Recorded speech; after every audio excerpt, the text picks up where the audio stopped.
సుమన్ టీవీలో మీ business promotions కోసం ఈ కింది నెంబర్ను సంప్రదించగలరు.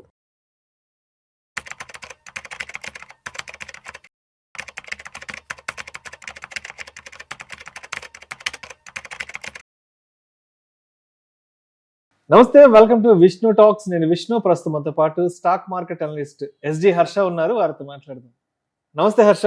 నమస్తే. Welcome to Vishnu talks. Thank you. And Harsha, ఇప్పుడు ఏదైనా బ్యాంకు నుంచి లోన్ తీసుకోవాలి అని ఎవరు తను చెప్తే ఫస్ట్ అనే మాట ఏంటంటే, అరే నీకు సిబిల్ స్కోర్ బాగుందా, సిబిల్ స్కోర్ ఎంత ఉందని అడుగుతారు. సరే, ఒక 700 750 ఎంత ఉంటే మంచి సిబిల్ స్కోర్ ఉన్నట్టు వెంటనే కూడా లోన్లు ఇస్తాయంటారు. అంతకంటే తక్కువ ఉంటే మాత్రం లోన్లు రావని చెప్తుంటారు.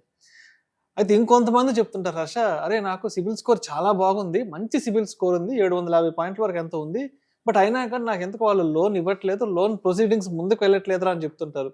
ఎందుకంటారు మన సిబిల్ స్కోర్ బాగున్నా కూడా బ్యాంకులు లోన్ ఇవ్వవు? సో అక్కడ ఫస్ట్ మోస్ట్ ఇంపార్టెంట్ రీజన్ మనం చూస్తే, బ్యాంక్ ఎవరికైనా అప్పిస్తే దాని ముందు వాళ్ళు చేసే బ్యాక్గ్రౌండ్ చెక్ ఏంటంటే ఇతని పేరు మీద ఆల్రెడీ ఎన్ని అప్పులు ఉన్నాయని. ఒకవేళ మీ పేరు మీద ఉండే అప్పులు ఒక్క ఇంట్రెస్ట్ 50 రూపాయలు అనుకోండి, ప్రతి నెల 50 రూపాయలు ఇంట్రెస్ట్ ఆల్రెడీ ఉన్నది, మీకు వచ్చే ఇన్కమ్ 100 రూపీస్ అనుకోండి.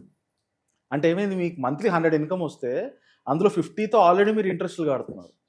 అలాంటప్పుడు నేను నీకు కొత్త లోన్ ఇస్తే నువ్వు దాని ఎక్స్ట్రా వడ్డీ నువ్వు కట్టగలవా? మరి నువ్వు వచ్చే జీతం అంతా నాకు వడ్డీలే కట్టుకుంటే మరి నువ్వు దేంతో బతుకుతావు అనేది పెద్ద క్వశ్చన్ మార్క్ అయిపోతుంది. అందువల్ల ఫస్ట్ ఎవరికైనా సరే లోన్లు ఇచ్చే ముందు ఏ బ్యాంక్ అయినా వాళ్ళ సిబిల్ స్కోర్లు ఇవన్నీ డేటా ఎందుకు తీస్తారంటే, ఇతని పేరు మీద పాస్ట్ హిస్టరీ ఏంటి, ఇంతకుముందు అప్పులు తీసుకున్నాడా, అవన్నీ టైంకి కట్టాడా, ఇప్పుడు కరెంట్గా ఆల్రెడీ అతని పేరు మీద ఎన్ని అప్పులు ఉన్నాయి, ఇవన్నీ కరెక్ట్గా కడుతున్నాడా, ఓకే ఒకవేళ కడుతున్నా ఇవన్నీ వడ్డీలు అన్నీ కలిపి అతనికి వచ్చే ఇన్కంలో ఎంత పర్సంటేజ్ ఉంది. సో మీ సిబిల్ స్కోర్ అన్ని పర్ఫెక్ట్గా ఉన్నప్పటికీ మీ current debt to income ratio కనుక 40-50% కంటే ఎక్కువ ఉంటే అప్పుడు బ్యాంకులు స్ట్రాంగ్గా సంకోచిస్తాయి. అప్పుడు వాళ్ళు మిగతా ఫ్యాక్టర్స్ కూడా అడుగుతారు, మీతో మాట్లాడి మేబీ మీకు ఒకవేళ నువ్వు ఇంత ఇంట్రెస్ట్ దీనికే కడుతుంటే మరి నువ్వు ఇల్లు ఎలా పోషిస్తావు, మీకు ఇంట్లో ఇంకా వేరే ఇన్కమ్ సోర్స్లు ఏమైనా ఉన్నాయి, అలాంటి క్వశ్చన్స్ వస్తాయి.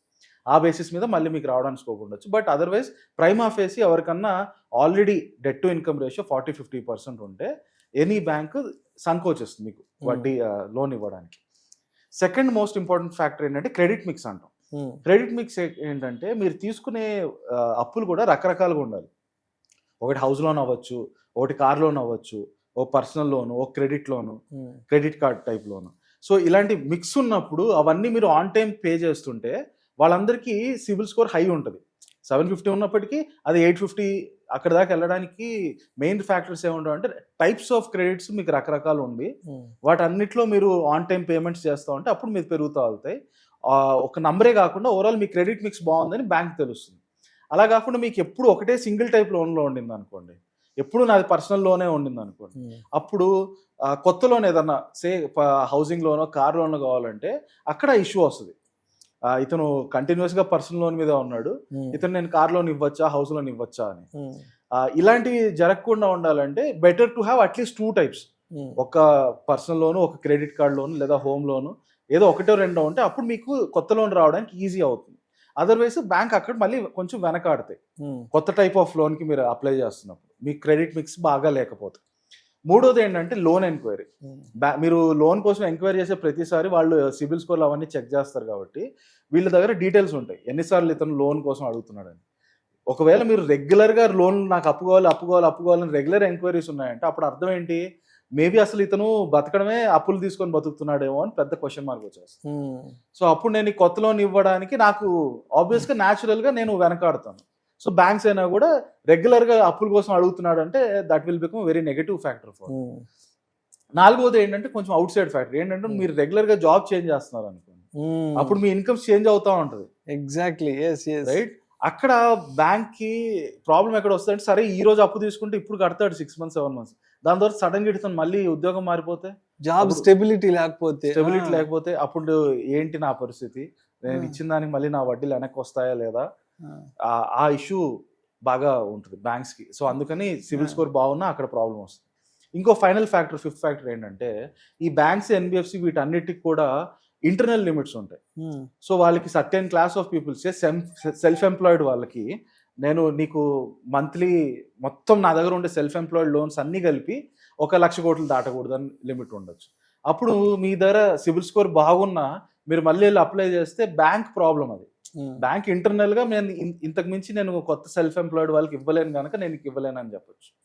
సో ఈ 5 ఫ్యాక్టర్స్ కూడా ఫస్ట్ వచ్చేంటి, డెట్ టు ఇన్కమ్ రేషియో ఎప్పుడు 40-50% కంటే తక్కువలో ఉండాలి. సెకండ్ వచ్చి మీ క్రెడిట్ మిక్స్ బాగుండాలి. రకరకాల లోన్ టైప్స్ లో మీరు ఉంచుకుంటేనే అప్పుడే మీకు బ్యాంక్ ఇవ్వడానికి ఆసక్తి చూపిస్తుంది. మూడోది వచ్చి మీ లోన్ ఎంక్వైరీ చాలా లిమిటెడ్ గా ఉండాలి.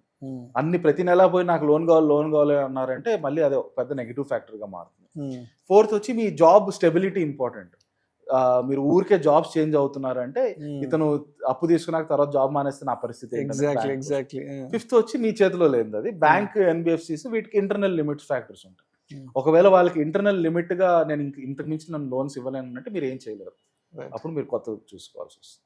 సో మొత్తానికి మంచి క్రెడిట్ స్కోర్, మంచి సిబిల్ స్కోర్ ఉన్నా కూడా బ్యాంకులు మనకి లోన్ ఇవ్వడానికి, రిజెక్ట్ చేయడానికి ఒక 5-6 కారణాలు అయితే మాత్రం దోహదపడుతుంటాయి అంటారు. Right sir, right. Thank you so much Harsha.